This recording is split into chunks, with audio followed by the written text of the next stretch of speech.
¿por qué debería importarme tener un propósito en la vida? Yo no lo entendía y durante años yo pensé que el objetivo era poder tener mi profesión, poder trabajar y poder tener dinero. Y durante todos mis años de carrera y mis años de profesión, trabajé muy duro para lograr, en primer lugar, mi carrera. Pero no voy a negar que cada uno de estos logros se iba sintiendo bien, como tener mi profesión, después tener mi primer trabajo, tener dinero y todo, pero siempre me hacía falta más y siempre necesitaba una nueva cosa que me llenara ese vacío interno. Y muchas veces yo no entendía por qué y creía que solo yo tenía un problema o por qué no me podía sentir satisfecha ya con la vida que tenía si ya había logrado lo que se supone que debía, que era tener una profesión y tener trabajo y ya está. Pero yo no me daba cuenta que en realidad ese vacío tan intenso que yo sentía era una forma en la que mi cuerpo me estaba diciendo: no tenemos dirección, no sabemos a dónde vamos, no sabemos lo que estamos haciendo y no sabemos el para qué estamos estudiando, para qué estamos trabajando, para qué tenemos dinero, para qué. O sea, tiene que haber algo más aparte de conseguir el objetivo que era tener la profesión y el dinero. Y para eso vamos a entrar en este principio número 2, en referencia a esta fábula espiritual que se llama El monje que vendió su Ferrari, y es tener una vida con propósito.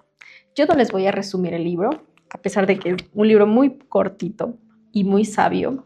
Se lo pueden leer ustedes cuando quieran, pero yo no les voy a resumir el libro, sino voy a explicar desde mi perspectiva, desde lo que yo he vivido, y te voy a dar herramientas muy prácticas para que puedas ponerlas en acción desde ya. Y aparte te voy a explicar cuáles son los beneficios en tu cuerpo, en tu bienestar y en tu cerebro al poder darle un propósito, una dirección a tu vida. En busca de mi propósito, salí de la universidad y entré a mi primer trabajo en una industria farmacéutica, chiquitita, 24 años recién graduada, sin tener idea de cómo es el mundo laboral. Empecé a trabajar en una industria farmacéutica y en la parte farmacéutica es muy parametrizado las cosas que tienes que hacer porque ellos manejan un sistema de gestión de calidad muy robusto. Obviamente tiene que ser así porque los medicamentos no pueden salir mal por el riesgo que implica que un medicamento no tenga la calidad que debería. Entonces, es como que todo está escrito y tú tienes que leer y repetir, porque ya todo está hecho. Entonces, yo en ese punto no le vi un propósito a mi trabajo porque era muy monótono, muy repetitivo, muy como una hormiguita que tiene que hacer lo que se le dice. En ese tiempo y en esa edad ni siquiera entendía la importancia de tener un propósito y de sentir que lo que yo estaba haciendo le ayudaba o contribuía a alguien más. Yo pensaba que el único objetivo de todo esto era que me paguen mi sueldo. Y como eso pasaba, entonces con ese sueldo yo me lo gastaba y pensaba que ese era el objetivo y que ese era el propósito. Pero como ese no era, después ya empezaba a necesitar más y más y más. Después empecé a trabajar en el sector de la salud, en la parte pública, y ahí en cambio me topé con un mundo donde sí tienes más oportunidad de conectarte con un propósito externo, de ayudarle a alguien más, aparte del dinero que te están pagando. Pero la limitante que yo sentí es que es un mundo muy, muy burocrático, lleno de estos temas jerárquicos, donde influye demasiado la parte política y donde aparte también existe la corrupción, que es conocimiento de todo el mundo, y en algunos momentos uno se llega a sentir atada de manos. Y por más que buena intención que tú tengas, por más que quieras hacer, hay toda una cultura detrás que maneja a la gran parte de esta organización donde tú no te puedes ir en contra de eso. Entonces te sientes como atada ante todas las buenas intenciones que tú quieras hacer. Y en busca de ese sentido y ese propósito, me puse mi primer negocio, que fue una farmacia, y yo pensaba que el objetivo de la farmacia era que yo pueda tener el dinero suficiente para ya no tener que depender de un trabajo. Y te lo cuento porque a veces es muy común que tengamos esta idea de que el propósito es llegar a tener libertad financiera. y en realidad caeríamos en el mismo error que yo ya pasé y por eso te lo cuento, que ese no es el objetivo. Y por un tiempo, obviamente, eso sí te impulsa, pero a la larga es como un castillito de arena que se termina cayendo. Y cuando yo me puse mi farmacia con este objetivo de que me diera mucho dinero, empecé a aprender, obviamente, y a hacer muchas cosas para que funcionara. Sin embargo, como yo no conectaba con un propósito más allá que el dinero que quería que me dé y no me daba, entonces desistí. Pero ahora yo me pongo a pensar que yo me equivoqué porque el propósito de la farmacia nunca fue el dinero. El propósito de la farmacia debió haber sido brindar un servicio a alguien más. Y yo pude haber explicado, pude haber conectado de una forma tan linda con los pacientes para poderles enseñar una gran cantidad de cosas. Y si yo hubiera conectado con ese propósito, hasta el día de hoy yo tuviera la farmacia. Y estoy segura que si yo hubiera conectado con ese propósito de servicio, el resultado sí hubiera sido un montón de dinero. Pero yo me enfoqué en la cantidad de dinero que iba a obtener y que quería ganar y no me enfoqué en el verdadero propósito, que era brindar un servicio de calidad, ayudar a alguien a solucionar un problema. Desistí también, al final vendí la farmacia y un día, dentro de toda esta crisis existencial que sentía, dije, necesito buscarle un sentido a mi vida. Y como no lo encontraba, empezaba a pensar y buscar ideas y a cuestionarme mucho si ese era el propósito. ¿Cuál es el propósito? ¿Qué es lo que estoy haciendo aquí? El propósito es tener dinero, es tener trabajo, el propósito es jubilarme, el propósito es tener seguridad en un trabajo, es tener mi casa, es tener mi carro. ¿Cuál es el propósito de vivir? Porque cada que encuentro algo ya quiero otra cosa. Entonces, en medio de ese cuestionamiento tan grande de cuál es mi propósito, hice un ejercicio muy lindo que te lo voy a compartir ahora y espero lo puedas pausar para que tú te visualices así como hice yo y puedas tener una guía a encontrar ese propósito que te conecta. El ejercicio fue el siguiente. Me imaginé que tenía 100,000 millones de dólares distribuidos en empresas en todo el mundo. Pero esas empresas ya estaban todas consolidadas con sus gerentes, sus sistemas administrativos que yo no hacía falta en ninguna. Y a pesar de que yo me pasara durmiendo, viendo tele o solamente no haciendo nada, igual iba a generar mucho más dinero y esos 100,000 millones solamente se iban a multiplicar más y no me iba a alcanzar la vida para acabarme de gastar todo ese dinero. Ya me fui a dar unos cuantísimos tours alrededor del mundo y también me compré todos los carros y todas las casas y todo lo que siempre quise tener. Y entonces, ¿qué sigue? Y me visualicé, pero así, y quiero que eso lo practiques y lo hagas tan claro. Ponte a pensar qué es lo que tú sentirías ya así en un escenario en el que se acabó la preocupación por el dinero, ya te gastaste todo, ya te viajaste todo, ya compraste todo lo que quisiste. Ahora, supongamos que mañana es lunes. ¿Qué harías mañana? ¿A qué hora te levantarías? Sabiendo que puedes levantarte a la hora que tú quieras. ¿A qué hora te levantarías? ¿Con quién desayunarías? ¿Qué desayunarías? ¿Qué harías después? ¿A qué hora almorzarías? ¿Y qué harías el martes? ¿Qué harías el miércoles? ¿Qué es eso que harías? Pausa el video y ponte a pensar qué es eso que harías. Si dentro de lo que sentiste fue no tener idea, fue exactamente lo que me pasó a mí. Y fue tan intensa esa sensación que yo me puse a llorar. De verdad me puse a llorar porque dije, ¿qué voy a hacer? Y me visualicé así, despertándome en mi casa gigante o en mi departamento de lujo y desayunando y después, ¿qué hago? Y sentí un vacío tan horrible que me puse a llorar y dije, no sé, tal vez solo quisiera morirme. En medio de todo ese sentimiento, de todas esas emociones que estaba sintiendo en ese momento, dije, a ver, ¿qué es lo que de verdad yo haría? ¿Qué es lo que yo disfrutaría hacer? Así no me pagaran nada, porque ya no necesito dinero, ya no necesito nada, porque ya tengo de sobra. ¿Qué es lo que yo haría? Una de las cosas que haría, por ejemplo, es que me encanta cantar y creo que cantaría. Y otra cosa que amo hacer es enseñar. Y ahí conecté mucho con a quién le pudiera enseñar y qué pudiera enseñar. Y para mí esta parte emocional es muy importante y tiene un peso gigantesco.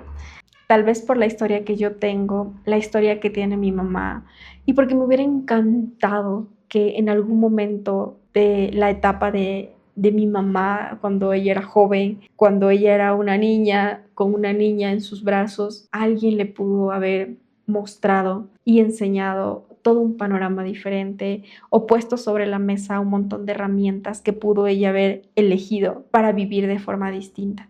O a mí yo de 15 años me hubiera encantado que alguien me hubiera enseñado y que alguien me hubiera puesto sobre la mesa un montón de opciones y un montón de conocimiento o formas diferentes de vivir. Entonces conecté mucho con eso porque no siempre tenemos la oportunidad y auténticamente yo sería tan feliz haciendo eso, aprendiendo y compartiendo lo que aprendo para ayudarle a alguien más. Y conecté un montón con eso y dije, sí, yo creo que me levantaría todos los días y me encantaría poder desarrollar una capacidad increíble para comunicarme, para poder llegar a las personas y para poder decirles todo eso que he aprendido, que siento que tal vez les pueda encender esa chispa de curiosidad o de buscar formas de aprender. Y dije, eso es lo que a mí me encantaría hacer. Y conecté con ese propósito, así que puedes intentar hacer este ejercicio y está bien si al inicio no tienes idea y también solo quieres llorar porque es parte de conocerte a ti y de encontrar eso con lo que tú conectas. Y ponte a pensar esa niña chiquitita, cuál era la ilusión, qué era eso que hacía cuando era niña, qué era eso que le encantaba hacer, dibujar, pintar, cantar, enseñar, hablar. Pero es importante tener en cuenta que con eso que estás conectando no tiene que ser para ti, o sea, no tiene que ser el objetivo. Si tu propósito es tener dinero, libertad financiera, no, porque el objetivo y el propósito tiene que ir externo a ti, es ayudar a alguien o algo. Y en el episodio 1 de esta sección hablábamos sobre cómo controlar tu mente y la calidad de tus pensamientos. Y yo les decía que tenemos aproximadamente 60,000 pensamientos durante el día. Y los 60,000 son los mismos del día anterior y por eso era importante poderlos controlar. Cuando tú defines el propósito y tienes claro qué es eso que quieres, un pensamiento de esos 60,000 ya es importante, ya tiene como una banderita roja porque ya te está dando una dirección. Y por eso es importante que tengas claro cuál es el propósito y cuál es el objetivo de lo que estás haciendo. En el libro hacen una analogía muy chévere que es, si te vendas los ojos e intentas darle un blanco, no le vas a dar nunca si no lo puedes ver. Entonces tienes que tú tener claro y visualizar tu objetivo para poder llegar. Y vamos a hablar de cuáles son los pasos y qué es lo que tenemos que hacer entonces para poder conectar con el objetivo. El primero es realizar este ejercicio, que es súper fácil. Y lo más importante es que tú puedas visualizarte y sentir, imaginarte que ya es una realidad, porque eso te va a ayudar a abrirte emocionalmente y que puedas darte cuenta qué es eso que de verdad harías. Lo segundo que puedes hacer es crearte una imagen mental de lo que quieres. ¿Se acuerdan? En el episodio anterior, cuando hablábamos de la mente, decíamos que una estrategia es poder vivir a través de la imaginación. En este punto se conecta cuando tú tienes que hacerte una imagen mental de cuál es ese objetivo o eso que quieres lograr. Entonces tienes que hacerte una imagen mental de cuál es ese objetivo y el propósito que quieres lograr. Y un ejercicio súper lindo que les recomiendo que lo hagan es que se compren esos pliegos de papel gigante y puedan ahí pegar las imágenes que le van a pedir a la IA que te haga una imagen de tú haciendo eso que te estás visualizando y que quieres obtener. O sea, no tienen idea el poder increíble que tiene nuestra mente y nuestro cerebro. Y como veíamos en el otro episodio, cuando tú ya tienes clara una meta, cuando tú la piensas, el cerebro empieza a crear las redes neuronales específicas, lo que tú necesitas para crear un hábito y ese hábito te lleve hacia esa dirección. Así que hacer esto es un ejercicio tan poderoso que ahora que tenemos todas estas herramientas de inteligencia artificial, tú puedas crear una imagen donde estás tú haciendo con el propósito que tú quieras hacer, con el objetivo que tú quieras lograr. Pero es importante que establezcas un plazo. Y este plazo puede ser el que tú quieras. 1 año, 2 años, 3, 5, 10, los que tú quieras. Pero si el plazo es corto, como 1 año, obviamente en 1 año tal vez tú no vas a haber realizado tu propósito, pero tal vez dentro de ese año sí puedes trabajar en algo hacia el propósito. Por ejemplo, tú quieres crear una fundación de perritos. Entonces tú esperas en 5 años crear tu fundación de perritos, pero tú esperas que en un año tú compres tu terreno para la fundación de perritos. Entonces le vas a pedir a la IA que te cree una imagen de ti con alguien que te está entregando ese hermoso terreno para la fundación de perritos. Depende del tiempo al que tú lo quieras hacer, porque si lo haces a 5 años, entonces vas a pedir a la IA que te haga una imagen de ti inaugurando la fundación de perritos. Entonces no saben lo poderoso que es. Si no lo quieres hacer en un papel grande, lo puedes hacer en tu journal y recortas y vas pegándole la foto que imprimiste de ti haciendo todo eso y al lado vas describiendo la imagen que estás experimentando tú ahí inaugurando tu fundación de perritos. Felicidad, gratitud, emoción, con el plazo bien específico. Lo siguiente es que te disfrutes el proceso, porque en el camino hacia no vamos a vivir esperando simplemente que llegue el momento en el que hagas la fundación de perritos, sino que te vas a disfrutar todo el camino hacia la fundación de los perritos. Y para poder construir todo este castillo que sería la fundación de perritos como objetivo final, vas a tener que ir poniendo cada uno de los ladrillitos.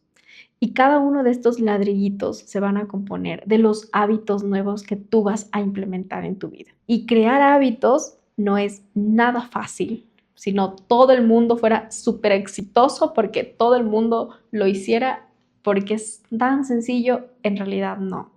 Crear un hábito es algo muy complicado porque es enseñarle a tu cerebro algo que lleva por años haciéndolo de forma diferente. Entonces, crear un hábito es difícil y de esto es lo que vamos a hablar en el siguiente principio, que habla el equilibrio entre la mente, el cuerpo y el espíritu y qué hábitos podemos cultivar. Y ahí les voy a explicar un poco más sobre cómo funciona nuestro cerebro y cómo poder hacer que el hábito sea fácil y poder implementarlo en nuestra vida. Y ahora les voy a explicar qué es lo que pasa con nuestro cuerpo y para esto viene a protagonizar todo este proceso la dopamina. Y la dopamina es esta hormona de la motivación, también es un neurotransmisor que está en nuestro cerebro. Pero lo interesante es que la dopamina es la hormona muy importante porque se encarga de la memoria, del aprendizaje, de la motivación, pero normalmente nosotros en este entorno en el que vivimos la tenemos alterada por varias situaciones. La primera y la más importante, no estamos conectados con un propósito de vida, no estamos conectados con eso que nos enciende el corazón y nos llena de motivación cada mañana y dices tú, me levanto porque hoy voy a hacer algo importante o porque hoy voy a hacer algo que me motiva, que me llena, porque a veces estamos en un trabajo muy monótono donde no sentimos que estamos aportando en nada o no nos sentimos bien. Esta dopamina era muy importante en las épocas antiguas, cuando nuestros antepasados tenían que ir a buscar la comida. Entonces ellos liberaban dopamina obviamente porque tenían que hacer la hazaña de ir a buscar el alimento, de pasar por un montón de peligros para conseguir ese alimento y que eso era parte de su supervivencia, o sea, era algo muy importante y se motivaban a hacer eso todos los días y ahí intervenía la dopamina. Pero ahora nosotros no necesitamos hacer ningún esfuerzo ni la tremenda hazaña para poder conseguir comida. Entonces eso ya no se vuelve un reto. Deberíamos entonces estar conectados con lo que hacemos día a día. Pasamos tantas horas en el trabajo y si ese trabajo nos desconecta de nuestro propósito, ahí es cuando los niveles de dopamina bajan. El problema de que los niveles de dopamina bajen y que no estén equilibrados con un propósito es que nuestro cerebro es demasiado inteligente y lo que va a querer es rellenar ese vacío con algo. Y ahí viene la explicación de por qué tanto tiempo y por tantos años sentimos ese vacío dentro y queremos llenarlo con todo lo que se nos ocurra, con comida, con drogas, con alcohol, con ejercicio, con trabajo, con azúcar y con un montón de cosas más que te generan esta descarga de dopamina y que te hacen estabilizarte. El problema es que estamos dependiendo de la liberación de dopamina de estímulos externos, como todo esto que les acabo de mencionar, cuando en realidad esa regulación de dopamina debería venir de un estímulo interno. Ahora, el problema también es que nuestro cerebro tiene una capacidad de neuroadaptarse a todo. Entonces, el cerebro se adapta a todo. Cuando le sobreestimulamos al cerebro con redes sociales, con comida y con muchísimo trabajo, con un ejercicio súper intenso, hacemos que tenga niveles de dopamina altos. Esto hace que los receptores se vuelvan menos sensibles y esto provoca que ya las cosas no nos generen la misma satisfacción o la misma emoción que deberían. Y es por la sobreestimulación. Y ustedes imagínense qué es lo que pasa cuando miramos una película en 4D como la miramos ahora, que cuando tú miras una película antigua te resulta aburrida, porque miras hasta los efectos especiales tan básicos, porque tu cerebro ya está acostumbrado a ver estas películas que ahora aparecen en 3D y tú estás no solamente enganchada por la trama de la película y el movimiento y los colores y todo lo que te ponen en la resolución de la película, que tu cerebro se queda así como en shock disfrutando la película, estás segregando dopamina. Y por eso cuando miras la película antigua te aburre. Por eso cuando tienes que leer un libro te aburre. Por eso cuando quieres caminar y conectar con la naturaleza te aburre. Porque el cerebro se acostumbró, se adaptó a ese estímulo grande que tienes. Por eso es que cuando disminuyes este estímulo y por cualquier situación te quedas sin trabajo o simplemente paras, el cuerpo entra en un estado de abstinencia, donde se baja totalmente la dopamina, cae a niveles inferiores al basal y te sientes vacía, sin sentido. Pero lo interesante es que cuando tienes este bajón o cuando le privas a tu cuerpo de todos estos estímulos, también tiene la capacidad de neuroadaptarse, pero al revés. Entonces, cuando le bajas al uso de las pantallas, cuando te controlas en el tema de la comida, cuando le bajas al estrés laboral y cuando bajas todos estos estímulos y empiezas a generar satisfacción por las cosas simples, satisfacción por leer, por la naturaleza, por las personas que te rodean, por el momento que estás disfrutando con tu familia, por una conversación con una amiga, cosas que cuando estás sobreestimuladas te parecen aburridas, cuando le bajas del volumen a la estimulación, estas cosas te parecen lindas. Y para bajarle este volumen a la estimulación y a la vez no sentir este bajón tan fuerte, es importante que conectes con ese propósito para que enfoques tu mente en crear hábitos y en poder hacer las cosas en pro de que se cumpla ese objetivo y no solamente como llenar este vacío para poder mantener a tu cerebro entretenido y drogado de dopamina. Y para finalizar este episodio vamos a hacer un aterrizaje a la realidad. Y es que todos estos libros de desarrollo personal, muchos, te venden esta idea de encuentra tu propósito y sé feliz. Y perdón si en alguna parte soné así. Nosotros somos seres humanos. Entonces no puedes pensar o creer que tú vas a conectar con un propósito y que ese es, y tu propósito va a ser cambiar el mundo. No. Tienes que estar muy claro con eso. El propósito es tuyo. Lo único que tienes que enfocarte es que el propósito tiene que ayudar a alguien más. No puede ser el propósito para mí. Tiene que ser externo. Pero puede ser lo que tú quieras. El propósito puede ser tan simple como decir, a mí me gusta aprender sobre lo que sea que tú quieras para que en algún momento cuando alguien te pida un consejo tú lo puedas dar. Si tú puedes conectar tu propósito con aprender algo importante relacionado a tu profesión, que en algún momento tú le puedas educar a alguien o enseñarle a alguien, no tiene que ser algo estático. No pienses que necesito encontrar el propósito para cambiar el mundo, no. El propósito es algo muy tuyo y tienes que saber que como ser humano que eres, con cada momento, con cada experiencia y con cada cosa que vayas viviendo, vas a evolucionar, vas a cambiar, vas a ver el mundo, te vas a ver a ti de una forma distinta porque vas a ir conociendo y aprendiendo cosas distintas. Así que puede ser que tú tengas un propósito hoy, pero puede ser que en un año tengas otro y puede ser que en 5 años tengas otro y está bien. Lo importante es que tú sepas cuál es el propósito con el que te conectas hoy y vayas haciendo evaluaciones constantes porque tal vez con lo nuevo que aprendiste, lo que te pasó, las experiencias que tuviste, tal vez ya cambiaste de idea y tal vez ya no estás conectada con ese propósito y tal vez ahora quieres una nueva idea. Hay personas que sí conectan con un propósito de una forma tan extraordinaria y que con ese lo viven hasta el último día de su vida. Puede pasar. Pero como puede no pasar, puede ser que en el camino te des cuenta que ese no era tu propósito y te conectas con otro, pero no importa, porque la idea es que sí tengas un camino, que sí tengas una dirección, siempre tienes que tener una dirección, si no vamos solo como vendados los ojos, caminando por la vida sin saber ni siquiera dónde vamos ni el por qué hacemos las cosas. Entonces, este es el golpe de realidad acerca del propósito. Conecta con el propósito hoy. no sientes que te vas a casar con ese propósito para toda la vida, sino es el propósito de hoy y que mañana cuando seas una mujer diferente vas a conectar con algo nuevo.